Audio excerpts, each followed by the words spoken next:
Calendar 2026. Naka-landscape siya guys. A4 size. Ayan yung mga details niya. So mga gustong ganitong design, lalo na yung moon. Ayan, wala kasi ako mahanap na malinaw na moon. Ayan, so yung ginawa ko. Yung third quarter at yung first quarter niya, yung ganyan yung design. Full moon and new moon. Tapos meron din siyang legal holidays. So check nyo na lang kung tama yung pagkakalagay ko. Ayan o. Tapos notes. Ayan. So ganyan yung pinaka-itsura niya. Dito may space na siya. Hindi mo na siya kailangan tansyahin pa nag-print ka. Kasi naka-PDF na ito. Kumbaga ready to print na. So ganito maging itsura niyan. So pwede mo siyang gawing tulad nito, stapler lang. Ayan o. Naka-stapler lang siya. Or pwede naman naka-wire yung dito. So depende yung sa method na gagawin nyo. So pinaka files lang yung ipapakita ko. Ayun.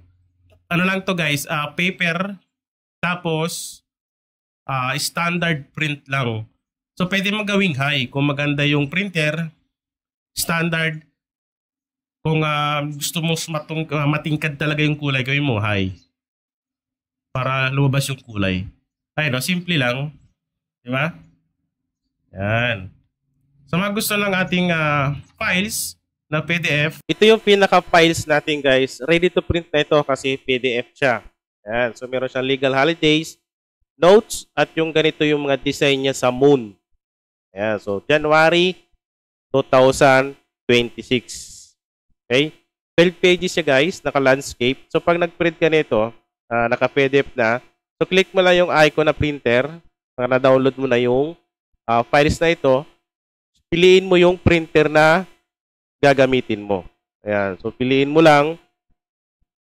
Tapos, dito sa more settings, dapat naka A4 size yan para fit yung ating calendar. Okay? Tapos, piliin mo yung may arrow na yan. Click mo lang yan.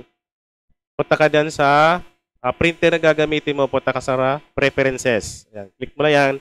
Tapos, dapat naka A4 size yan. Dito, naka plain paper lang yan kung ang gagamitin mo ay bond paper. Pero dito, sa quality, kung gusto mo ay standard, click mo lang yung standard. Pero kung gusto mo matingkad, i-click mo yung I.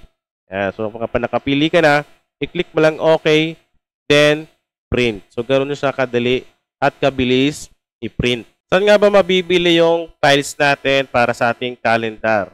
So, marami dito yung guys sa website natin. So, check nyo na lang yung comment section or yung description natin. Andyan yung link. So, click nyo na lang. Mapupunta kayo dito sa website natin na marami kayong pwedeng pagpili na calendar at iba pang template. Ayan. So, marami yan guys. Oh. Ayan. So, meron siyang PDF, ready to print, at meron ding template. Tulad nito, yung commercial natin na calendar, 12 pages na A4, template yan guys na i-edit yan sa Canva. At itong pinakita natin ay yung landscape ay ready to print. Hindi na siya na-edit, kumbaga ready to print na siya. So, i-click mo lang yan, add to bag. Yan, click lang natin yung calendar. So, ganito lang mag-order niyan guys. Add to bag mo lang. So, check out. Mabilis lang mag-check out dito basta tama yung details na ilalagay. Okay? So, napaka-importante yung email kasi dyan isi-send yung file. So, automatic yan dyan isi-send. Full name, yung country at yung phone number at higit sa lahat yung reference number or yung transactions reference number. So, magbabayad ka sa GCash or sa Paymaya. So, pag nakabayad ka na dyan, ilalagay mo yung reference dito para mag-match siya sa system ng website natin para ma-process ka agad siya. Okay? Para mas mabilis yung pag-send ng files dun sa email na ilalagay mo dito. So, kailangan tama dapat yung email dyan. Okay?